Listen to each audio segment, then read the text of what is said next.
नबी पाक सल्लल्लाहु ताला अलैहि वसल्लम ने फरमाया, जिसके पास उसका भाई माफी मांगने आया और फिर उसने माफ ना किया, तो अल्लाह के हबीब फरमाते मेरे हौजे कौसर पे ना आए। तू सख्त होके बैठ गया, तू कहता है मेरे से पहले सुने, मैं आपको बताऊं इसने मेरे साथ किया क्या। और ठहर जा, अगर हिसाब किताब के बाद माफी वाला उसूल रख लिया जाए कि पहले हिसाब किताब होगा, गलतियों का मदावा होगा, फिर माफी होगी, तो यही हिसाब अगर रब करीम बंदों के साथ करे तो फिर मैं और आप किधर जाएंगे।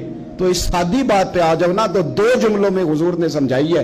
फरमाया तुम रब के बंदों को माफ कर दो, अल्लाह तुम्हें माफ कर देगा। अपनी तबीयत के अंदर ऐसा ज़ौक लाएं, ऐसी तबीयत लाएं कि हमने माफी देनी भी है और माफी लेनी भी है। हमें पता होता है हमसे कौन नाराज है, हमें खबर होती है हमने किसको तकलीफ दी, हमें पता होता है किसने हमारे लहजों से परेशानी पाई है, कौन है जो हमारी वजह से अजियत का शिकार है, तो उससे जाके माफी मांगे, तो ये चीजें माफी का सबब बन जाएंगी।